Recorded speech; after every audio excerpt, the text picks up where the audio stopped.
Ya pastinya. Dan sebelum jauh, sorry banget ini gue mukanya ketinggalan pas gue tidur, jadi gue nggak open cam-nya saat ini. Dan sekarang kita punya 10 materi yang pasti buat kalian semua yang baru nge-subscribe gue mungkin dan belum terlalu ngerti yang namanya bahasa pemrograman, gimana cara belajar, gimana cara memulainya. Jadi kita akan mulai ini semua dari nol buat kalian siapapun dimanapun itu bisa tanpa harus menggunakan ijazah kuliah, SMA, SMP, apapun nggak bisa pokoknya ya, terlepas dari segala macam profesi yang kalian punya. Yang pertama mungkin yang harus kalian tahu adalah apa itu JavaScript sendiri gitu ya. Mungkin banyak yang belum paham tentang JavaScript, apa sih, kenapa ada banyak yang ngomongin JavaScript kayak gituan. Lalu yang kedua, gimana caranya penggunaan JavaScript di dalam sebuah website. Ada banyak cara menggunakan JavaScript, jadi nanti kita akan bahas juga. Dan yang ketiga itu ada penggunaan alert, prompt, log, dan comment. Untuk yang keempat ada variabel, gimana cara kita mendeclare variabel ataupun mengisi value terhadap variabel itu sendiri. Di poin kelima kita akan belajar tipe data dan juga operator, karena tipe data itu memang banyak sekali. Di berbagai macam bahasa pemrograman itu tipe data memang sangat banyak, termasuk juga JavaScript bro ya. Ada yang bertipe objek dan ada yang non objek. Lalu di poin keenam kita akan belajar JavaScript array method, dan poin ketujuh kita akan belajar bagaimana cara melooping di dalam JavaScript menggunakan for, while, do while, dan apa bedanya antara ketiga hal tersebut. Lalu yang kedelapan kita akan belajar yang namanya conditional statement, if else dan juga switch kalau secara teknisnya. Dan terakhir nomor 9 itu ada tugas kecil buat kalian semua supaya bisa menambah jam terbang dalam belajar ngoding. So disclaimer dulu sebelum kita mulai ngoding, ini untuk pemula, nggak pernah ngerti coding sebelumnya, gue akan jelaskan secara detail dan rinci per materi. Materi yang udah gue sebutin tadi gue akan jabarkan secara manusiawi, oke? Jadi buat subscriber gue yang udah mengerti, silahkan di skip aja. Kalau misalkan dari materi yang gue sebutin tadi kan udah banyak paham ya udah skip aja. Tapi kalau buat kalian yang baru pertama kali mau menyentuh JavaScript, bisa diklik langsung dari awal video ini atau kalian mau skip ke beberapa segmen di dalam video ini. Udah gue bagi-bagi waktunya. Jadi kalau kalian mau belajar misalkan langsung ngajeleng gitu bro, atau loncat ke bagian array, silahkan masuk sana. Kalian yang belum tahu JavaScript, JavaScript itu bukan sekedar untuk merubah tampilan user interface UI, tapi juga bisa sebagai bahasa pemrograman atau scripting language untuk membuat sebuah game development atau web server atau bikin aplikasi, APK juga bisa. Terus dia juga bisa ya pasti bisa bikin website jadi lebih interaktif lagi. Jadi dengan JavaScript itu bisa membuat sebuah elemen HTML menjadi lebih dinamik lagi, lebih interaktif terhadap user. Contohnya misalnya bisa komponennya bergerak, di dalam website kalian bisa melihat animasi-animasi, itu kurang lebih bisa menggunakan JavaScript. Dan JavaScript ini dipakai di perusahaan untuk kebutuhan-kebutuhan tertentu, pastinya banyak banget mulai dari IoT, terus misalkan machine learning. Dan untuk mempelajarinya sebenarnya di awal itu cukup mudah, tapi nanti ketika kalian udah mulai masuk dan mulai kecanduan sama JavaScript, disitulah titik letak kesulitannya bro ya. Jadi dinikmati aja, gue jamin kalian bakal bisa ngikutin dari nol sampai video ini selesai. Gue jamin siapapun lu itu, asal dicoba aja dan jangan lupa teliti. Baiklah, kita mulai langsung saja ngodingnya dari awal bro ya. Di sini di desktop kalian bisa lihat tidak ada apa-apa.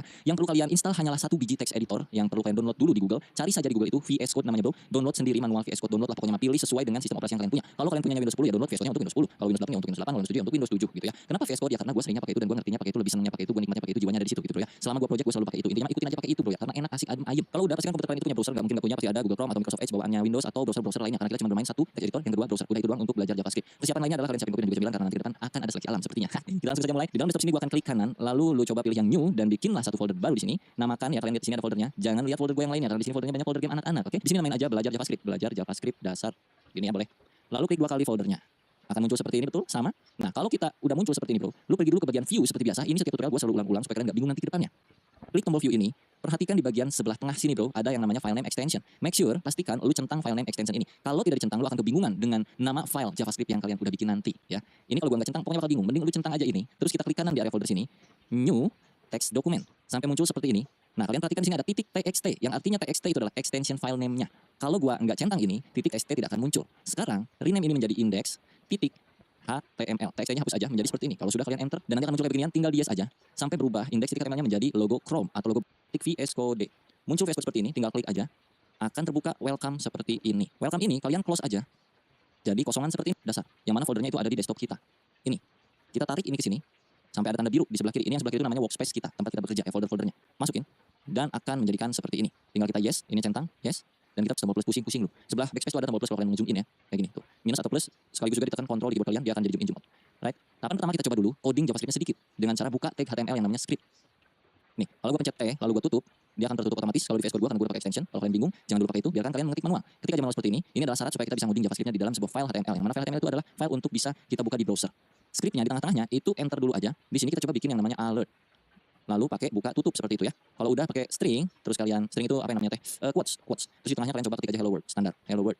Lalu kalian save dengan cara Ctrl plus S. Kalau udah buka lagi browsernya, ini kita klik sampai muncul browser seperti ini. Terbuka browsernya dan muncul tulisan hello world di sini. Kalau udah berarti JavaScript-nya berfungsi. Oke, ini gua akan minimize.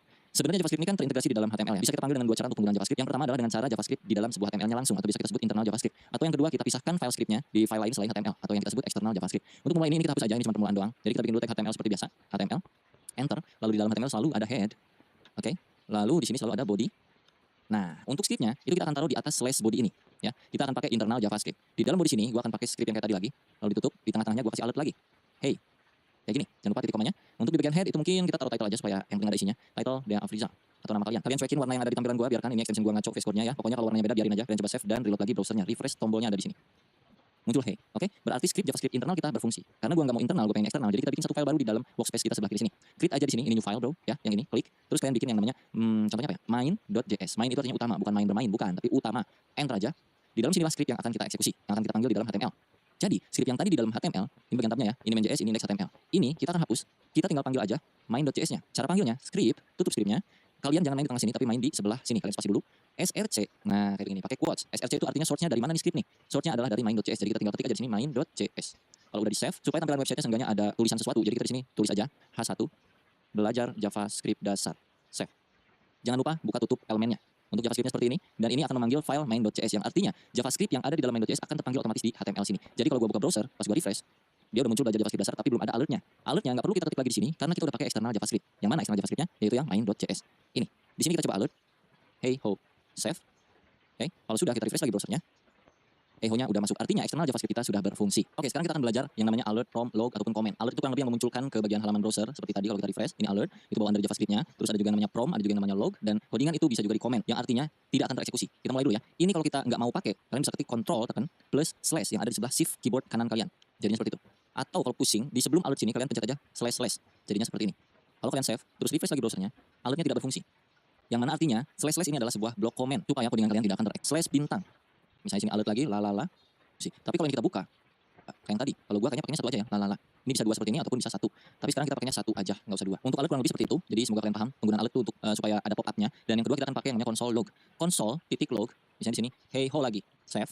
Apa bedanya dengan alert? Si console log ini akan muncul ke halaman yang berbeda, bukan di bagian pop-up. Kalau kalian ini save, jangan lupa Ctrl S ya untuk nge-save ya. Kalau nggak di Ctrl S atau nggak di save itu nggak akan berubah.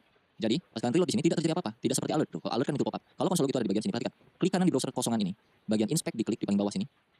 Akan muncul seperti ini ya bro, sama kan ya, pergi ke bagian konsol sini. Lalu hey ho-nya ada di sini. Nah ini yang dinamakan untuk kebutuhan troubleshooting ke depannya. Biasanya kita kalau kerja itu troubleshootingnya kalau di bagian JavaScript itu via log atau console log seperti ini. Jadi nanti data ataupun apapun yang kita bikin itu biasanya muncul dulu di sini sebelum kita eksekusi untuk munculkan kayak macam fitur-fiturnya ke dalam browser gitu, ke dalam user interface yang bisa dilihat sama orang. Nah kalau di sini itu sebagai troubleshooting atau debugging di dalam proses pengembangan development web kurang lebih kayak gitu. Lalu di poin ketiga kita kali ini ada yang namanya prompt. Kalau kalian di sini ketikkan prompt, lalu pakai kurung buka kurung tutup seperti ini, lalu dalamnya string, masukkan misalnya usia Anda, pakai tanda tanya, save. Lalu kalian buka lagi browsernya. Prompt itu artinya akan menunjukkan pop-up, tapi sekaligus juga menyuruh usernya untuk mengisikan isian pop-up-nya apa. Ini gua close dulu by the way console-nya. Kita refresh, akan muncul seperti ini. Masukkan usia Anda, taruh di sini 30. Oke, tidak terjadi apa-apa karena kita belum melakukan apapun terhadap sintaks yang udah kita bikin saat ini, bro. Baru cuma kayak gini doang ya, pastinya belum ada apa-apanya dong, belum ada interaksinya. Jadi kita masuk ke materi berikutnya yaitu variabel. Ini di bawah sini gua akan bikin yang namanya variabel. Variabel itu kurang lebih sebuah wadah untuk lu menampung sesuatu. Sesuatunya itu apa? Boleh inputan dari user ataupun sebuah nilai tertentu terserah kalian sesuai yang kalian pengenin gitu, bro. Contoh di sini gua bakal bikin variabel untuk menampung usia kita. Untuk membuat variabel JavaScript itu bisa pakai var spasi, nama variabelnya apa? Taruhlah usia. Lalu diikuti dengan sama dengan, setelah sama dengan adalah nilainya. Nilai usianya berapa? Taruh usia gua 30. Oke? Kalau udah kayak gini di save aja. Untuk bagian prompt itu gua akan hapus dulu.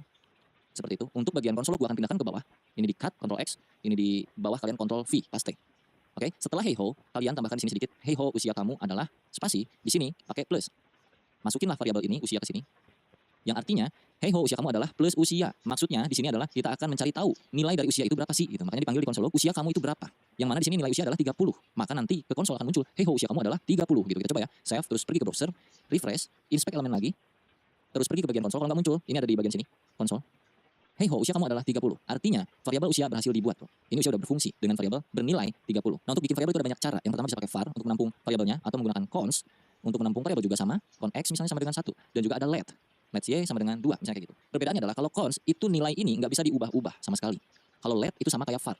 Let itu nilainya bisa berubah. Cons itu kayak konstanta. Kalau let itu kayak biarinlah, ya kan bahasa Indonesianya let itu biarinlah, mau diubah juga bebas. Kita kasih contoh, bro. Ini gua hapus lagi semua. Kita coba pakai cons sama dengan cons usia sama dengan 30. Kita save, kita refresh lagi browsernya. Masih sama hasilnya. Lalu kalau misalkan kita assign lagi nilai baru terhadap variabel ini, yang mana variabel itu bisa ditimpah nilainya. Ini nilai awalnya adalah 30, terus kita timpah usia sama dengan 35. Save. Ini akan terjadi error karena usia sudah fix nilainya, bro. Dengan variabel bertipe konstanta ini, 30-nya itu udah fix, nggak bisa dibuat lagi browsernya. Maka akan terjadi error seperti ini. Assignment to constant variable. Itu nggak bisa karena variabelnya bertipe konstan, kurang lebih kayak gitu. Tapi kalau kita ganti consnya jadi let, alias biarkanlah usia itu awalnya 30, sisanya serah lu. Mau ganti usianya jadi 35 berapapun itu serah. Kalau kita save, terus kita reload, maka usia kamu adalah 35. Loh bang, 30-nya kemana? Aturannya begini, bro, karena ini interpreted ya, bro. Disebutnya itu interpreted. Artinya dia akan mengeksekusi satu persatu kode dari atas ke bawah. Pertama, kode ini akan eksekusi nih, let usia sama dengan 30. Lalu yang kedua, usia, variabel usia itu diganti nilainya jadi 35. Dan di sini console log, usia, yang mana usianya adalah nilai usia terakhir itu berapa akan kita munculkan. Gak muncul ke bagian konsol itu juga 35. Bagaimana tentang variabel? Cukup mudah kan? Lalu kalau udah kayak gini kita coba combine semuanya. Misalkan ini kita nggak mau pakai konsol log, atau biarinlah konsol lognya di sini terus kita tambah 35. Oke? Kalau di konsol itu tetap hey ho usia kamu adalah 35. Nah, kalau pengen misalkan kayak yang di konsol ada tulisannya sama aja. Di sini lu kasih kayak begini, tambahin plus juga. Di sini lu kasih aja kayak macam usia kamu adalah save, reload lagi. Usia kamu adalah 35, betul? Kalau pengen kita combine lagi dengan yang namanya prompt, jadinya seperti ini. Kita hapus semua ini. Oke? Kita bikin sebuah variabel untuk menampung prompt. Ini agak bermain logik dikit buat kalian yang baru pertama tadi. Prompt ini ya kayak gini. Berapa usia kamu? Kalau kita save, kita reload, kan dia suruh mana ya? Loh kok kamu muncul ya? Oh kurang T, sorry. Ini kurang T. Prompt. Kalau kita save, terus kita reload. Berapa usia kamu? 33. Nah, gue pengen setelah usernya menginputkan usianya berapa, gue pengen sistemnya bakal munculin pop up usianya tuh berapa sebenarnya, ya. Jadi artinya prompt ini kita masukin aja ke sebuah variabel, di sebelah kiri kita bikin dia let usia sama dengan kayak yang tadi ya bro. Nah, daripada kita mengetikkan secara manual di sini usianya 30, gue pengen tuh user aja yang ngetik usia lu berapa, ntar dijawab sama sistem usianya sebenarnya berapa kayak gitu kan. Di sini tinggal kasih alert aja, usia Anda adalah plus usia, sama aja kurang lebih, cuma kita masukin prompt ke dalam sebuah variabel. Kalau udah di save, terus kalian reload lagi browsernya, berapa usia kamu? Taruhlah 45. Kalau oke, muncul alert usia Anda adalah 45. Berhasil teman-temanku? Oke, kita lanjutkan. Untuk yang ini gue akan hapus dulu. Bagian ini juga gue hapus. Kita akan coba cari tahu tipe data di JavaScript itu ada apa aja. Tipe data itu kurang lebih value dari sebuah variabel result. Terus kalian bikin lagi di bawahnya misalnya let usia sama dengan 30. Oke, terus kalian gabungkan di dalam sebuah konsol menjadi seperti ini atau alert boleh. Dan usia Anda adalah plus lagi usia. Kalau di save menjadi nama Anda adalah Afrizal dan usia berarti tipenya adalah integer atau number, karena dia angka. Untuk angka itu nggak perlu pakai string seperti ini, kutip dua kata seperti ini, dua suku kata. Kata kedua itu gua awalan dari kata keduanya itu kapital. Tinggi badan itu misalkan gua pengen ada komanya. Nah, koma di dalam JavaScript itu bukan pakai koma di keyboard tapi pakai titik. Jadi misalnya tinggi badan gua 173.5 cm kayak gitu. Ini biasanya tipe double disebutnya atau float kayak gitu. Sebenarnya lebih kompleks lagi nanti kalau kita bahas double dan juga float karena ada batasan-batasan tertentu. Tapi untuk saat ini kita cukup ketahui dulu bahwa ini adalah sebuah koma dengan menggunakan titik di keyboard kita bukan pakai koma. Lalu berikutnya tipe datanya ada kosong aja. Jadi misalnya let berat badan udah nggak pakai sama dengan nggak pakai apa, ini artinya belum ada nilai atau ini apa namanya ya, cuman dibikin dulu variabelnya dan nanti variabelnya akan diisi kapan-kapan kayak gitu. Nanti akan kita contohkan pengisiannya seperti apa, jadi biarkanlah seperti ini. Terus misalnya gue bikin lagi satu variabel juga tipe data kalau di JavaScript yang agak sedikit aneh, nggak ada apa-apanya gitu. Nah, dari pakai backtick di sebelah keyboard kalian, di sebelah angka satu keyboard kalian, jadi sebelah kiri angka satu di keyboard itu ada yang namanya backtick seperti ini. Nah, kita akan masukkan satu persatu, misalnya nama saya pakai dolar, pakai kurawal seperti ini, masukin variabelnya, nama saya adalah dolar 30, saya adalah dolar antara spasi salah itu yang berat badan dan juga pacar. Kalau kita save Ctrl S, nah jadi kan kayak gini ya, ini by the way refresh, muncul nama saya di Afrizal, saya itu 30, tinggi badan saya adalah 170, karena belum ada value-nya di variabel berat badan. Coba kita refresh lagi, undefinite ini artinya belum ada nilai. Kalau kita kasih nilai di bagian bawah sini, berat badan sama dengan 100, 100 gua cuma 60 kilo misalnya, dijabarin satu kali aja deklarasi, bukan undefinite lagi, SAM, KG, 60 kg, dan supaya tersebut pacar saya ini harus tervalidasi dulu, terkondisikan dulu, pacar sama dengan 0, nah, atau dengan variabel lainnya itu pakai sama dengan dulu. Let nih, artinya kita bisa ubah nilai pacar, kita akan ubah pacarnya di sini. Jika pacarnya nilainya 0, kita akan ubah pacar sama dengan satu aja sama dengannya, belum punya. Else, nah else itu adalah pengecualian lainnya. Else pacar sama dengan udah punya, boleh kayak gitu, udah punya. Jadi kalau dibaca kurang lebih kayak gini, jika variabel pacar itu bernilai 0, yang mana yes, saat ini variabel pacar itu bernilai 0, jadi otomatis akan masuk ke kondisi pertama yang if ini. Ya, karena kondisi dari variabel pacar memang nilainya adalah 0. Jadi pacar akan diganti nilainya menjadi belum punya, yang tadinya 0 jadi belum punya. Tapi kalau pacar itu bukan 0, yang mana itu adalah di dalam else. Else itu artinya selain dari kondisi yang pertama. Kondisi pertamanya kan pacar sama dengan 0. Tapi selain dari kondisi tersebut, eksekusi yang ini, yang mana pacar akan diubah menjadi udah punya. Kalau kita save, maka pacar saya yang tadinya 0 akan berubah menjadi belum punya. Kita coba refresh browsernya. Lihat ini, pacar saya belum punya, betul? Kalau misalkan gue ganti di sini bukan 0, kayak gitu ya. Kenapa? Udah matching Twitch. Kayak begitu, bro. Di sini nanti bakal pacar case-nya 1, A-nya 2, apa yang gitu. Lalu kita break lagi di sini. Lalu di sini ada kondisi default. Default artinya selain 1 dan 2, secara default atau secara bawaan publik, itu pacar akan bernilai belum punya pacar. Tapi kalau pacarnya bernilai 1, yang mana sekarang kan pacarnya bernilai 1 nih, maka akan diganti pacarnya jadi punya 1 aja. Yang tadinya number diganti jadi string seperti ini ya, tipe datanya. Lalu di break artinya ya udah gitu, statement 1 kelar. Lanjut di statement 2, kalau pacarnya punya 2, yang mana sekarang nilainya bukan 2, jadi nggak akan masuk sini sebenarnya. Tapi kalau andai kata dia 2 nilainya, maka akan masuk ke sini. Replacement variabel pacar menjadi string dengan isian nilai punya pacar 2, aku cukup playboy. Dan kondisi standarnya jika tidak memenuhi nilai 1 dan nilai 2, maka kondisi default dari pacar adalah bernilai belum punya pacar. Kalau kita save, kita reload lagi browsernya. Nama saya Afrizal, saya itu 30 dan dan pacar saya punya 1 aja. Oke, sesuai ya, karena di sini juga 1 dan masuk ke kondisi yang 1. Nah, kalau di sini gua ganti aku cukup playboy ya. Saya punya pacar 2, aku cukup playboy. Dan kalau misalkan di sini gua ngacok ke kondisi kedua, jadi akan selalu masuk ke yang default. Mau ini isinya apapun selain 1 dan 2, belum punya pacar. Kita coba refresh. Belum punya pacar. Kurang lebih kayak gitu. Sama aja sebenarnya kayak if else, cuman kalau yang switch itu pengkondisiannya kayak gini aturan mainnya. So gua akan balikin ini pakai if else lagi karena menurut gua lebih relevan aja kalau untuk kasus seperti ini pakai if else. Gua delete ini dan kita buka yang ini dengan cara Ctrl/. Oke, kita akan tambahkan satu alert lagi di sini untuk memunculkan saldo kita ceritanya. Jadi gua akan bikin sini satu variabel baru di bawah sini. Let saldo awal sama dengan misalkan gua 10.000. Oke, pakai dolar kurung kurawal saldo awal. Dolar kurung kurawal saldo tambahan. Save dulu. Jadi kita punya 2 alert dan kalau udah di save kita cek lagi browser. Alert pertama itu akan muncul duluan seperti yang tadi. Lalu pas di oke akan muncul alert kedua. Saldo awal saya sebesar 50.000 dan saldo tambahan saya yang akan saya miliki sebesar 80.000. Kalau kita oke berakhir. Nah, kita main dulu RP di sini biar agak enak ya. RP titik dan juga RP titik sebelah sini biar lebih relevan. Referator di sini, bro. Untuk tahu berapa totalnya berarti kan tinggal ditambahin aja. Nah, cara menambahkannya kita bikin dulu satu variabel penampung nilai akhir dari saldo kita. Kita akan pakai const di sini. Nilai saldo akhir sama dengan saldo awal ditambah saldo tambahan. Artinya, variabel saldo akhir adalah sebuah rumus. Rumusnya adalah saldo awal ditambah saldo akhir kayak Microsoft Excel, bro. Kayak gitu. Kalau di save jadi di sini sebanyaknya adalah sebanyak RP titik panggil kurung awal saldo akhir. Kalau udah di save kita cek lagi ya ke browser, refresh, oke, dan saldo akhir yang saya miliki adalah sebanyak 130.000 rupiah. Sudah sesuai. Apakah kalian berhasil? Oke, kita akan lanjutkan lagi. Misalkan di sini kalian punya hutang Jadi kita akan bermain yang namanya operator ya kan, plus minus kali bagi kayak gitu standar. Sebenarnya kalau di codingan untuk level yang saat ini nggak begitu rumit. Jadi taruhlah di sini kalian punya hutang cons, hutang sama dengan kalian punya hutang 30.000 dah, 30.000. Artinya saldo akhir itu apa? Saldo awal ditambah saldo tambahan dikurangin hutang, betul? Kurangin hutang. Jadi mestinya 5 plus 8 kan 13 nih, dikurangin 30.000 jadinya 10.000, harusnya 100.000 terakhir kan. Kita coba reload lagi browsernya. Reload yang kedua. Nih, jadi saldo yang saya miliki adalah sebanyak 100.000 rupiah karena ada hutangnya. Kalau misalkan pengen kali kalian ya udahlah kalian bikin lagi aja di sini misalnya cons X sama dengan 3, cons Y sama dengan 5, cons Z sama dengan X dikali Y, misalkan kayak gitu. Untuk memunculkan Z-nya berarti tinggal di sini alert Z. Atau kalau pengen lebih bagus lagi ya kayak pakai backtick lagi tadi gitu bro. Misalkan nilai X sama dengan X dan nilai Y sama dengan Y. Maka hasilnya adalah Z. Ya. Nilai X sama dengan X dikali nilai Y sama dengan Y, maka hasilnya adalah Z. Kalau kita save, alert pertama itu akan muncul yang ini, sisanya sama aja kayak tadi. Pas kita reload, nilai X 93 dikali nilai Y 95, maka hasilnya adalah 15. Kalau dibagi, ini kita bagi, misalnya X dibagi Y, taruhlah X-nya 9, Y-nya 3. Jadi kalau kita save, otomatis ini gede dulu nih. Tadinya kali jadi dibagi. Nilai X dibagi nilai Y, maka hasilnya adalah kita refresh. Nilai X 99 dibagi nilai Y 93, maka hasil akhirnya adalah 3. Kalau misalkan ininya 2 gimana kan 9 bagi 2 1 4,5, munculnya apa di sini? Kita coba aja save gitu bro. Reload lagi browsernya. Nah, nilai X 99, nilai Y 92, maka hasil akhirnya 4,5. Berubah tipe datanya yang tadinya integer menjadi float atau double atau desimal gitu kurang lebih ya. Walaupun sebenarnya sama-sama aja masih nomor juga. Oke, karena ini udah mulai mumet, kita semuanya ingat-ingat aja atau kalian playback videonya ulang lagi ke belakang. Kita akan belajar ke tahapan berikutnya yang namanya array. Variabel bersifat array. Var mah jadul ya. Jadi var itu udah enggak terlalu dipakai sekarang di JavaScript. Disebutnya udah deprecated gitu ya, bro. Dan sekarang itu diganti ke let jadinya. Untuk standarnya pocket sih let dan cons ya, let dan cons. Taruhlah di sini kita punya let nama guru sama dengan untuk array itu kita pakai kayak beginian, siku-siku. Di dalam array itu bisa menampung banyak nilai. Nah, jadi satu variabel array itu bisa menampung nilai berjumlah banyak. Nilainya mau apapun bebas. Taruhlah nama guru pertama adalah Jody. Ya, pakai quotes dulu seperti biasa di dalam siku ya. Setelah quotes pakai koma, artinya ini adalah nilai kedua dari variabel nama guru 0.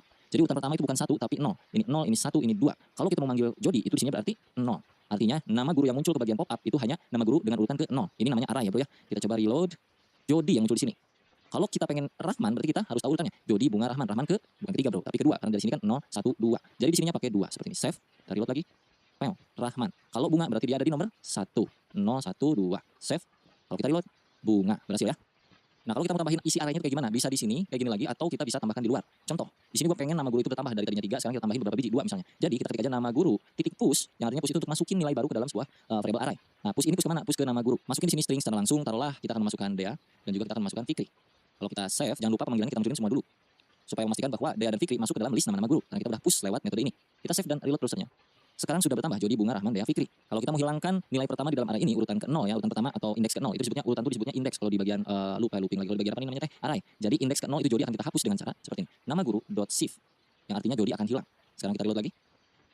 Bunga, Rahman, Dea, Fikri. Jodinya sudah hilang. Betul? Kalau misalnya yang terakhir pengen dihilangkan, si Fikri ini kan yang terakhir nih. Kalau kita mau hapus berarti pakai di sininya nama guru .pop untuk menghapus yang terakhir. Jadi kalau menghapus yang awal itu shift, kalau menghapus yang akhir itu pop. Kalau kita reload, sekarang kita ada Bunga, Rahman, dan Dea. Bunga, Rahman, dan Dea. Kita juga bisa menggunakan metode lain untuk membuat array. Contohnya misalkan kita punya variabel yang nilainya masih kosong, arraynya let nama guru sama dengan kosong seperti ini. Lalu kita isi di luar, nanti isinya misalnya kayak gini, nama guru indeks ke 0 atau urutan pertama itu siapa? Misalnya Dea. Nama guru urutan ke-2 atau indeks ke-1 itu misalkan Fikri. Lalu kalau kita alert nama gurunya, maka yang terjadi adalah kalau kita refresh Dea dan Fikri. Jadi sama aja kayak tadi, tapi ini karena kebetulan nama gurunya itu bersifat let, artinya bisa ditimpah lagi nilainya. Jadi yang awalnya nilainya kosong itu kita isi dengan cara seperti ini. Yang artinya nama guru di urutan pertama itu diisi dengan Dea, nama guru di urutan kedua alias indeks 1 itu diisi dengan nilai Fikri. Kalau misalkan kita mau hapus lagi nilai pertama itu sama aja nama guru titik apa tadi shift. Jadi dia bakalan hilang. Refresh. Fikri doang tersisa. Kalau pengen hapus Fikri berarti pop. Kayak gitu. Refresh sisa Dea. Kurang lebih kayak gitu, bro. Oke, sekarang kita akan hapus ini semua karena kita akan belajar yang namanya looping. Yang pertama kita akan belajar yang namanya for loop. Jadi looping ini untuk mengulang sesuatu berkali-kali. Kita sebutkan dulu kalau tanpa for loop ya. Misalkan di sini gue punya alert atau punya console log deh. Kita main console log sekarang. Nama saya Dea. Oke, save. Terus kita buka browser. Bagian inspect elemen kita cek kalau console log seperti biasa. Pergi ke sini. Nama saya Dea. Nah, kalau gue pengen nama Dea-nya muncul 3 kali, 1 2 3 dengan cara copy paste aja gitu bro ya. Ini di blok, Ctrl C, enter, Ctrl V. Enter lagi Ctrl V, enter lagi Ctrl V. Untuk enggak salah nyebut anjir. 1 2 3 4. Sebanyak 4 kali karena dia terlooping sebanyak 4 kali. Kita coba reload. Ya kan 1 2 3 4. Nah, kalau dengan for kita nggak perlu capek-capek ngetik satu persatu seperti ini. Oke, jadi tahapan pertamanya adalah kalian ketikkan for yang artinya tuh untuk melooping ya. Yang artinya kita akan mengulang data sebanyak sekian kali terserah kita maunya berapa. Jadi tahapannya ada 3 biji statement yang harus kalian tulis di sini, 3 statement. Statement pertama itu ya udah langsung aja sini ya. Kita bikin satu variabel. Statement pertama itu untuk inisialisasi variabel. Jadi taruhlah di sini ada variabel bernama i dengan nilai awal sebanyak 1 atau 0. Nilai i awal itu 0. Titik koma. Lalu statement keduanya adalah perkondisiannya. I akan berhenti ketika kapan? I akan berhenti jika I kurang dari sama dengan 10 misalnya, titik koma. Lalu apa yang akan kita lakukan? Di sini adalah I sama dengan I plus 1, contohnya seperti ini. Lalu pakai kurung perawal. Ntar gua bacain deh kayak gimana keterangannya ya. Dan di sini kita akan looping console.log sebanyak berapa kali di sini? 10 ya, dengan isian Dea Afriza.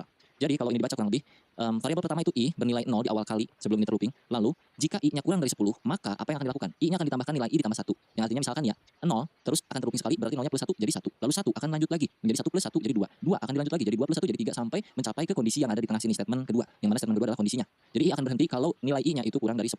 Sorry kalau kayak gini berarti kalau kita baca itu nilainya nggak akan sebanyak 10 tapi sebanyak 11 karena di sini mulainya dari 0.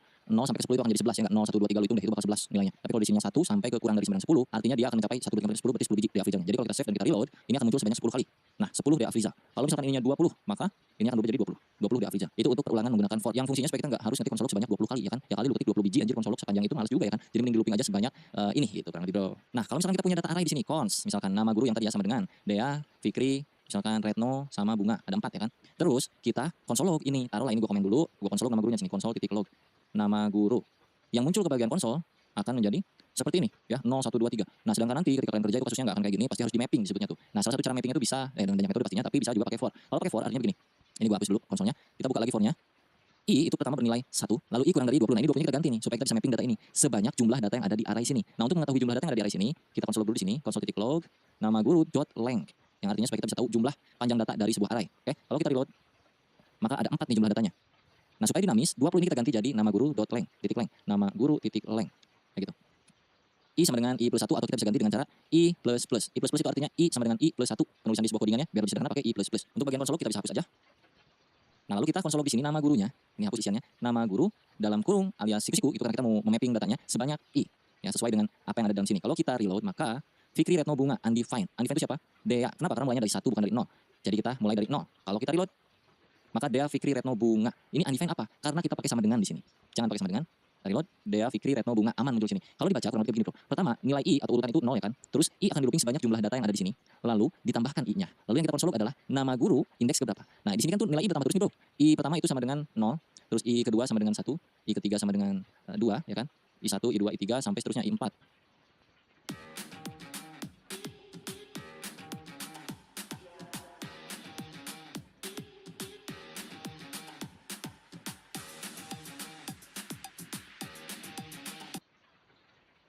Nah, artinya ketika kita konsol log yang ini nama guru I, ini kan terlooping terus nih. Si I ini akan ikut ini sebenarnya. Jadi akan kayak gini, 0 1 2 3. Terlooping sebanyak 4 kali sampai ke nilai I yang ada di sini secara dinamis. Jadi bakal muncul si semua ini gurunya. Tapi kalau di sini gua pakai manual kayak gini, nama guru urutan ke 0 yang artinya itu dia ya tetap aja bro kayak gini, malah dia doang yang di looping 4 kali. Kalau misalkan sininya 1 berarti si Fikri akan terlooping sebanyak 4 kali. Sedangkan kita melooping ini semua supaya muncul terpecah-pecah semuanya jadi di sini sebanyak I kayak gitu. Dan kayak gitu hasilnya.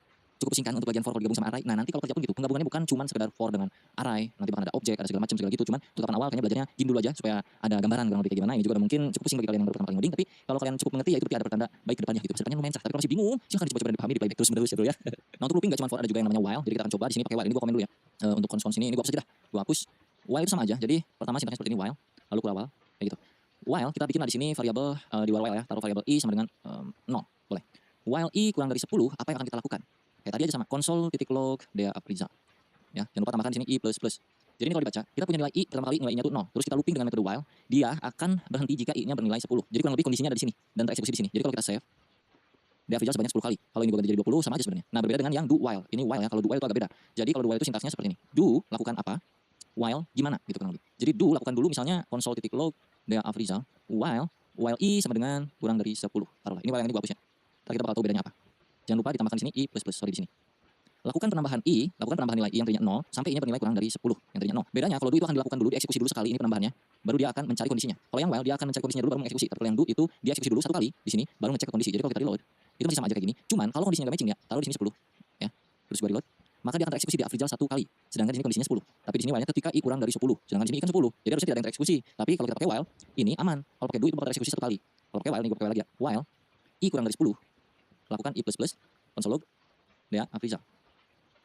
Nah, kalau tadi kan muncul ya ada Afrizal di sini. Ini kalau gue reload, dia nggak akan muncul karena dia itu akan mencari kondisi ini dulu. Ya, kondisinya ini kan nggak cocok bro. I kurang dari 10 kan nggak. Ini kan 10 sama dengan 10, bukan kurang dari 10. Kurang dari 10 itu 9, 8, 7, 6, 5, 4, 3, 2, 1 kayak gitu. Nah, jadi si while itu nggak akan mengeksekusi codingan yang ada di dalam sini kecuali kondisinya cocok. Tapi kalau do while mau kondisinya kayak gimana pun dia akan mengeksekusi terlebih dahulu satu kali, baru dia akan pergi ke kondisinya. Gitu kurang lebih ya. Oke, untuk terakhir ada tugas kecil buat kalian semua. Jadi tugasnya kurang lebih kayak gini. Akan gue contohkan. Pertama, kita akan pakai yang namanya prom untuk mengetahui ya, sorry ini kita ganti tugas kecil. Prom untuk mengetahui saldo akhir dari apa yang diinputkan oleh user. Oke, ini tugas pertama. Lalu tugas kedua adalah menentukan hari dari tanggal yang ada saat ini di komputer kalian, di PC kalian. Oke, gua akan kasih clue nomor 2. Kalau nomor 1 kan itu mudah ya. Nomor 2 itu kita harus cari tahu dulu sekarang itu tanggal berapa. Jadi kalau gua bikin penampungan variabel di sini let hari sama dengan new date kayak begini. Kita save konsol log harinya biar tahu benar atau enggak. Kita refresh browsernya. Nih, harinya adalah Monday, Februari 06 2023. Nah, kita tuh butuh monday-nya, harinya supaya kita bisa tahu ini tuh hari apa, hari berapa gitu ya. Jadi di sini gua kasih clue aja satu variabel hari dengan cara codingan seperti ini get day kayak begini. Dan kalau kita console log, ini artinya objek dari JavaScript di sononya ya bro ya, kita panggil supaya kita bisa tahu hari apa sekarang. Kalau kita reload, dia akan muncul 1 karena sekarang hari Senin. Tapi kalau gua ubah ini hari gua jadi Selasa, dia akan 2, 3, 4, 5, 6 sampai 7 itu minggu. Jadi hasil akhirnya kalian harus bisa memunculkan kayak begini. Hari ini adalah hari ini adalah hari 1. Nah, satunya ini ganti jadi Senin. Ya, kalau 2 berarti jadi Selasa, kalau 3 jadi Rabu kayak gitu. Ini mau konsol mau alert juga boleh, terserah kalian. Tugasnya kurang lebih itu aja untuk kalian, silahkan diulik semuanya. Dan nanti kalau udah kelar silahkan tag Instagram gue dea.afrizal, kalian tag aja hasil tugasnya untuk nomor 1 dan nomor 2. Kalau berhasil, gue akan di story ya bro ya. Kurang lebih kayak gitu untuk belajar JavaScript di video kali ini. Mungkin nanti akan ada lanjutan di part 2-nya masih untuk pemula sampai nanti kita akan belajar yang advance seriesnya. Semoga bermanfaat buat kalian. Jangan lupa diklik tombol subscribe-nya dan juga loncengnya karena gue akan update terus setiap hari seputar bahasa pemrograman ataupun teknologi lainnya. Thank you banget udah nonton tutorial ini sampai akhir. Buat kalian yang struggling sampai sekarang dan mencoba-coba walaupun error tapi tetap mencoba, tetap semangat karena gue yakin suatu saat gue akan berhasil. Yang penting klik playlistnya. Bisa dicek di homepage gue atau masuk ke menu playlist ini atau kalian bisa klik juga di bagian judul dari playlistnya di sini. Kalau kalian klik akan muncul nggak banyak sih, masih 2 video, jadi bakalan gue update terus untuk Oke, kita lanjut lagi belajar JavaScript. Seperti yang bisa kalian lihat di YouTube gue tuh udah ada satu playlist baru namanya JavaScript tutorial dan ini khusus untuk seputaran JavaScript buat kalian yang masih pemula, pengen belajar dari nol, itu ada playlistnya. Bisa dicek di homepage gue atau masuk ke menu playlist ini atau kalian bisa klik juga di bagian judul dari playlistnya di sini. Kalau kalian klik akan muncul nggak banyak sih, masih 2 video, jadi bakalan gue update terus untuk playlist JavaScript-nya. Nanti kalau kalian cek ke dalam playlistnya, di sini bakal sesuai urutan ya. Jadi yang paling atas itu yang awal, terus lanjut ke 2, 3, 4, 5, 6 sampai seterusnya. Cuman memang kalau dibilang struktur nggak terlalu terstruktur juga, tapi intinya semua materi JavaScript akan gue masukkan ke playlist ini dan kalian bisa pilih sesuai dengan judulnya. Semua yang gue masukin berupa JavaScript ke dalam playlist ini itu adalah yang sering gue pakai di industri ataupun pas gue belajar dulu bahkan gitu ya. Gue belajar apa aja akan gue masukkan di sini. Kita langsung masuk aja ke video kali ini. Kita akan belajar yang namanya DOM atau dokumen objek model. Jadi buat kalian yang belum tahu tentang DOM itu kurang lebih kayak standarisasi dari W3C atau World Wide Web Consortium. Susah banget ngobrolnya memang.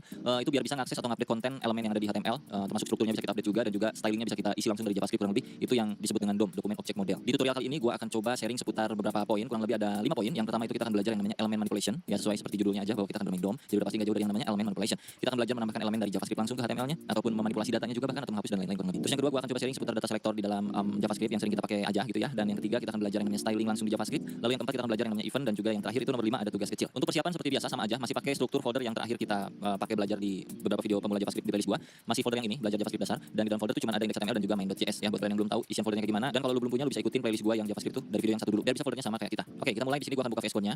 Untuk buka VS Code mungkin kalian udah bisa ya harusnya atau memasukkan project ke dalam VS Code itu kalian harusnya udah bisa karena kalian harusnya udah nonton dulu video sebelumnya. Oke, di sini ada index HTML, gua rekap sedikit dan juga di sini main.js gua kosongkan enggak ada apa-apa karena kita akan belajar dari nol lagi untuk DOM, dokumen object model, dan itu berbeda ranah dari yang sebelumnya di tutorial gua di playlist JavaScript-nya. Untuk index HTML-nya itu cukup kita panggil JavaScript-nya doang di sini di baris ke-7 kurang lebih di HTML-nya itu kita integrasikan main.js-nya ke dalam HTML sini kayak begini. Oke, di sini strukturnya cuma punya title doang. Title-nya di sini ada Dea Afrizal dan juga ada H1 belajar JavaScript dasar. Kita mulai dokumen object model yang pertama di main.js kita akan coba mengubah isian dari index HTML ini lewat JavaScript tanpa kita ngoding di HTML-nya. Oke, itu tujuan kurang lebih kalau kita bermain DOM salah satunya itu ya. Kita open dulu untuk index HTML-nya, gua klik 2 kali. Muncul seperti ini dan kita akan mulai coba perhatikan di bagian atas sini. Title itu masuk ke bagian Dea Afrizal sini. Dan salah satu hal yang paling sederhana di dalam dokumen object model adalah merubah bagian-bagian ini gitu ya. Dea Afrizal akan kita ganti dengan kata-kata lain. Di dalam index HTML itu ada Dea Afrizal, gua nggak akan ubah jadi kita ubah dari main.js. Gimana cara ubahnya? Kalian tinggal ketik aja dokumen titik title. Karena di sana kan namanya title. Maka lu bisa masuk langsung ke sini dengan keyword awalnya itu document terus pakai titik title. Karena ini objek jadi dia masuknya pakai titik gitu ya untuk masuk ke dalam sesuatunya. Dokumen itu bawaan dari sononya dari JavaScript-nya, enggak usah terlalu banyak mikirin ini. Ini bagian dari window object kalau misalnya gue lupa juga dah secara teorinya. Tapi intinya kalau mau masuk bagian title lu ketik aja dokumen.title. Cuma sebelum kita ubah lu mesti tahu dulu apa isi dari dokumen.title sebenarnya. Ada atau enggak? Dengan cara troubleshooting yang selalu gua bilang dengan cara apa? Masih ingat? Console.log dalam kurung dokumen.title. Jangan lupa di save. Terus lu pergi ke browser lagi dan refresh browsernya. Kalau tidak terjadi apa-apa karena di sini kita bermainnya console log, maka kita pergi ke klik kanan, inspect, cari di bagian console sini. Oke, console. Dea Afrizal. Jadi dokumen title saat ini adalah Dea Afrizal. Mana tadi? Aduh. Nah, ini ya. Sekarang kalau kita ubah dokumen.title, ini masih nyambung dengan materi yang kemarin ya, materi yang assignment to variable, assignment values to variable. Jadi kita masukin values baru untuk title yaitu taruh aja di sini siapa nama lu? Fikri Gobles misalnya gitu ya. Fikri Gobles. Lu save lagi. Oke. Lu lihat ke bagian browser. Kalau lu refresh bagian title di bagian sininya, di bagian tab browsernya itu berubah jadi Fikri Gobles. Kalau kita console log di bagian sini untuk dokumennya lagi, console.log dokumen.title, maka title terakhir itu akan menjadi, kalau kita refresh, Fikri Gobles. Yang awalnya di Afrizal berubah menjadi Fikri Gobles. Itu materi pertamanya, sederhana. Kita nggak akan terlalu banyak mainin si title, jadi ini console gua hapus dulu, ini gua hapus. Kalau kita mau ambil isian HTML-nya, ini, H1 ini, itu berarti dia akan ada di dalam body. Maka kita bisa panggil dia lewat dokumen.body. Cara mengetahuinya seperti biasa, troubleshooting dengan cara console log dulu aja. Console.log, save. Lu akan lihat ada apa aja elemen yang ada di dalam body. Kalau kita refresh browsernya, body muncul ke sini dan isinya adalah H1 belajar JavaScript dasar bla bla bla bla bla. Sekarang gua akan hapus H1-nya biar kita bermain full dari JavaScript-nya aja. H1 di HTML-nya kita hapus semua. Oke, sisain cuman script doang sini. Dan ini kayak begini. Jadi kalau kita save di browser tidak akan muncul apa-apa dan kita akan munculkan lewat JavaScript di sini. Oke, dokumen.body itu kan isi dari bodinya. Nah, isi dari bodinya kita bisa timpah dengan sesuatu hal. Caranya, kita bikin variabel dulu biar gampang untuk dokumen bodinya. Bikinlah cons body di sini sama dengan dokumen body. Jadi nanti untuk mengakses bagian elemen body itu tinggal panggil body tanpa harus panggil dokumen.body biar agak lebih ringkas gitu ya. Dan kalau lu mau isi bagian bodinya dengan sesuatu, lu bisa pakai yang namanya body append. Dalam kurung isi apa yang mau lu keluarkan di browser gitu. Taruhlah di sini seperti biasa ya, hello world kayak begitu. Save. Kalau lu refresh ke bagian sini, maka hello world akan muncul ke dalam browsernya. Yang artinya append itu untuk mengisikan sesuatu ke dalam sebuah elemen. Nah, di sini elemennya adalah si body ya. Kalau body pakai sama dengan title bisa nggak Bang? Mari kita coba. Body sama dengan hello world. Save. Kalau di refresh nggak bisa. Assignment to a constant variable. Kalau ini gue ganti jadi let karena cons adalah konstanta, nggak bisa diganti nilainya, maka kalau gue refresh pun tetap nggak muncul apa-apa ya, karena berbeda untuk title memang seperti ini. Kalau untuk bagian body ke dalam itu kita pakai yang namanya append. Jadi di sini gue cons aja dulu. Nah, kayak gini aja. Terus di sini tadi apa ya? Jadi gue lupa. Dot append, body dot append, append atau apa sih? Append aja ngomongnya. Hello world, maka dia akan muncul ke browser. Berhasil gak bro? Sampai sini. Berhasil ya. Oke, misalkan gue pengen bikin H1 lagi, ya kan tadi H1-nya hilang. Jadi di bawah sini kita coba create element ya dengan cara dokumen .create element. Ada tuh bawaan dari JavaScript-nya, dokumen.create element. Apa yang mau kita bikin di dalam sini? Ini muncul langsung kalau di gua di Visual Studio Code gua. Misalnya kita mau munculin H1 kayak gini. Udah save aja kayak gitu. H1 dulu. Kalau lu save ini enggak akan tercipta apa-apa karena masih kosongan. Si dokumen elemen create-nya ini masih kosong, belum diisi nilai apapun. Jadi enggak ada apa-apa di sini. Oke, tuh cuman kayak begini hello world, enggak ada H1, enggak ada apa-apa di bagian elemen sini. Di bagian konsol pun enggak ada apa-apa juga. Untuk mengisinya itu bukan pakai append. Kalau append itu untuk body ya kurang lebih. Nanti sebenarnya kalian bisa pakai append juga untuk mengcombine sesuatu. Tapi untuk mengisi ini kalian bisa masukin dulu ini ke dalam variable biar lebih enak lagi. Taruhlah cons apa ya, H1 title misalnya gini ya, atau title doang dah. Terlalu pusing lagi sama yang atas. H1 dah gini doang ya. Cons H1 sama dengan create elemen H1. Oke. Terus kalau mau diisi, itu lu tinggal ketik aja H1 titik. Ada 3 cara nih di sini nih. Lu bisa pakai yang namanya inner text, inner HTML, ataupun bahkan lu bisa pakai yang namanya text content. Kayak begini. Taruhlah kita pakai yang text content ya. Text content sama dengan anjay ini H1, bro, gitu misalnya. Kalau lu save terus lu reload lagi browsernya, masih belum muncul apa-apa. Kenapa? Karena ini masih ada di belakang, belum nampil ke bagian depan. Kalau pengen nampil ke bagian depan, kita mesti append-kan ini kemana? Nah ini elemen itu belum di dalam body, belum di dalam mana-mana. Supaya dia bisa masuk ke dalam body, maka kita append-kan ke dalam body dengan cara seperti ini. Body.append, aduh enak banget nyebutnya .append, apa yang mau di-append-kan? Yang mau di-append-kan kan tadi kalau di atas itu kan hello world ya, string langsung kayak begini. Nah sekarang gua pengen yang masuk ke dalam body itu bukan string ini, tapi elemen yang udah kita bikin ini H1. Ngerti nggak tuh? Harus ngerti ya. Tinggal masukin aja ke sini H1. Oke, kalau lu reload browsernya, anjay ini H1 bro. Ada yang ditanyain nggak? Kalau mau ditanyain sekarang, tanya dulu di kolom komentar bro, biar nggak pusing berkelanjutannya nanti gitu. Jadi kurang lebih ya gitulah ya, intinya ini body kalau mau diisi bisa dengan cara append. Isian di body HTML sini itu bisa dipakein append untuk mengisikan sesuatu apapun itu, mau string, mau elemen itu bisa. Tapi kalau stringnya langsung aja kayak gini. Kalau elemen syaratnya lo harus bikin dulu elemennya, apakah H1, H2, H3, div, tabel ataupun lain-lain. Elemen atau elemen sih. Elemen lah, elemen ya. Nah, di sini kan kita udah bikin H1 variabel yang nampung elemen baru dengan elemen H1 ya. Jadi kita bikin elemen H1 atau heading 1 yang artinya teksnya besar. Terus ini kan kalau kita sebar sini doang belum ada isinya dong. Itu baru elemen H1 seolah-olah kayak begini doang nih kalau HTML-nya. H1 tutup H1 kayak gitu doang. Terus di bagian sini itu kita isi teks kontennya yang artinya di tengah-tengah sini di dalamnya itu kita isi, bro. Jadinya ini keluar seperti ini H1 anjay, ini H1 bro gitu. Nah, kenapa? Karena ya ini kan yang kita isi di dalam H1 teks konten isinya anjay, ini H1 bro. Nah, kenapa kalau nggak di-append dia nggak muncul ke bagian browser? Karena kan ini mau di kemana ini? H1 ini mau di kemana ini? Hasil akhir ini nih, yang mau dimasukin ke dalam body dong. Karena kan HTML itu ada di dalam body kalau mau muncul ke browser ya kan. Jadi kita append lah. Apa yang di-append? Append H1 yang di-append gitu. Ngerti dong? Oke, lanjut ya. Kita coba bikin pakai yang lain-lain. Taruhlah di sini kalian bikin lagi elemen baru. Cons nama saya misalnya gitu sama dengan dokumen.createElement pakai P aja misalnya kan. Terus lu masukin sini P, copy si nama saya variabelnya dot. Tadi kan teks konten nih. Kita coba pakai yang lain ya, pakai inner HTML sama dengan Bea Afrizal. Ini sebenarnya sama aja teks konten inner HTML, cuma ada perbedaan sedikit nanti. Tapi intinya sama-sama muncul ke bagian browser. Ntar gue jelasin. Kalau kita save dan kita reload, dia tidak akan muncul. Nah, masih ingat kenapa dia nggak akan muncul? Karena belum di append, betul sekali. Jadi body.append itu kita masukin nama saya gitu ya. Save, kalau kita reload, boom, Bea Afrizal muncul. Oke, sekarang kita pakai yang satu lagi. Cons nama kamu sama dengan dokumen.createElement. P lagi dah, boleh, atau B dah. Nama kamu titik inner text sama dengan nama kamu siapa? Fikri Gobles. Kalau di refresh, ini di save ya, terus di refresh itu nggak akan muncul. Tapi kalau kita append nama kamu, save terus lu reload lagi, ada Fikri Gobles berupa tag B, Bea Afrizal berupa tag P, H1 aja berupa H1. Hello world string kosong karena tadi di append di atas kosong. Jadi ini kita hapus saja. Begini. Pusing sampai sini? Seharusnya tidak ya. Nah, ini perbedaan ketiga ini salah satu yang paling mencolok adalah kalau kita injek lagi ke bagian injeksi, kita masukin lagi sebuah elemen ke dalam sini. Taruhlah yang teks konten di sini ada i ya di dalamnya. I kayak gini. Terus di sini jangan i, marque gitu. Marque. Nah, tutup marque-nya. Ini cara-cara jadul yang menakjubkan dulu waktu awal kali pertama kali ngoding. Nah, ya kayak gini ya. Ini kan elemen HTML yang membuat teksnya bergerak nih. Kita masukin semuanya sini. Ntar kita lihat yang bergerak yang mana. Marque. Ya, lu masukin sendiri aja pokoknya mah, ikutin aja. Tutup marque. Nah, kita save. Nanti kalian bisa tahu nih perbedaan antara teks konten, inner HTML dan inner text itu apa. Oke? Marque ini artinya membuat teksnya berjalan dari kanan ke kiri, kurang lebih kayak gitu. Coba reload. Refresh. Silahkan. Ada yang tahu bedanya apa? Nah, simpulkan sendiri di kolom komentar ya. Yang mengerti berarti Anda siap lanjut ke materi berikutnya. Kalau tidak mengerti, assalamualaikum warahmatullahi wabarakatuh pokoknya mah ya. Gimana? Coba udah komen udah? Pause dulu videonya, bro. Gua mau ngopi dulu. Gua tidak akan menjelaskan apa perbedaannya, cukup dibuktikan saja kurang lebih seperti itu dan kalian simpulkan masing-masing. Kalau merasa kalian nggak yakin ya silahkan browsing sendiri atau cari di video lain di YouTuber lain ya. Kita lanjut lagi. Ini materi yang kurang lebih seputar append-appendan ya. Bosannya kita move lagi ke materi berikutnya tentang data selector. Oke, ini akan gua hapus semuanya sampai sini. Sampai body juga akan gua hapus sebenarnya. Nah, gini aja. Oke. cuman bermain di title ini doang. Terus di HTML kita akan masukkan sesuatu. Taruhlah kita akan bikin yang namanya tombol, boleh di sini ya, tombol button testing atau yang testing deh. Kalau klik saya gitu ya, klik saya. Oke. Terus di sini kita punya ID. Pertama kita get by ID dulu ya. Jadi di sini ID-nya misalnya ID itu kurang lebih untuk ngasih tahu ini button tuh spesifiknya apa sih. Nah, supaya kita dari JavaScript bisa tahu ini button tuh punya nilai, jadi kita langsung masukin aja taruh di sini btn misalnya gitu ya. BTN 1 dah. Klik saya 1 misalnya gitu. Gua copy ini ke bawah, Ctrl C, Ctrl V, ini klik saya 2, ID-nya BTN 2. Oke, kita reload lagi browsernya. Reload. Ada klik 1 dan klik 2 ya. Oke, console log. Kalau diklik tidak terjadi apa-apa ya. Jadi kita akan coba modifikasi tampilan tombolnya. Jadi kita panggil dulu bagian ID-nya di dalam JS dengan cara taruhlah tadi namanya btn1. Kita bikinkan variabel penampungnya namanya const btn1 sama dengan document.getElement by ID dalam kurung. Nah, ini adalah nama ID-nya. ID di btn1 tadi apa? Di button yang pertama itu ID-nya btn1. Kalau lu cek sini, ID btn1. Terus untuk yang kedua kita copy juga ini sama btn2. Ganti aja tinggal 22 kayak gitu. Kalau kita console log btn1-nya, console log btn1. Pas kita refresh browsernya, maka akan muncul button 1 ya enggak? Klik saya 1 sini muncul. Kalau kita console log yang btn2, maka btn2 langsung muncul ke bagian konsol. Artinya kita udah bisa menseleksi lewat JavaScript yang mana elemen tersebut yang mau kita ubah nantinya. Nah, misalkan yang elemen 1 alias button pertama itu akan kita ganti tampilannya. Gua nggak mau ada bordernya misalnya kayak gitu. Kita coba di sini sekaligus juga dengan stylingnya. Jadinya btn1.style. Nah, dot misalnya gua mau hapus bordernya. Langsung aja masuk ke elemen bukan ke elemen, ke style CSS yang harus kita lakukan kalau mau ubah border apa border kayak gini ya. Sama dengan pakai string none yang artinya border akan gua hilangkan untuk button pertama. Paham gak tuh? Button pertama style bordernya gua bikin none. Ini memang gabung sama CSS kurang lebih tapi ya sedikit aja lah ya. Jadi kalau kita refresh, maka dia jadi seperti itu buduk, nggak ada bordernya bro ya.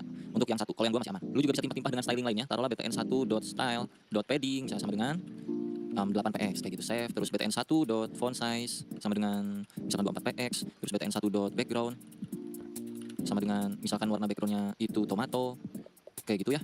Terus udah gini dulu misalnya kalau kita refresh, waduh gitu ya, kurang lebih berbeda sama button yang sebelah sini. Itu via JavaScript, kurang lebih dengan cara yang seperti ini. Ini kalau bicara styling lewat JavaScript ya. Jadi pakai pemanggilan getElement by ID itu bisa, atau pakai yang satu lagi. Nah, btn2 itu akan kita panggil dengan cara yang lain. Taruhlah di sini bukan ID nih, misalkan kita punya kelas. Ya kan biasa HTML itu ada kelas untuk supaya kita bisa styling pakai kelas gitu kurang lebih. Taruh di sini kelas btn. Ah, jangan btn lagi lah, ntar lu pusing.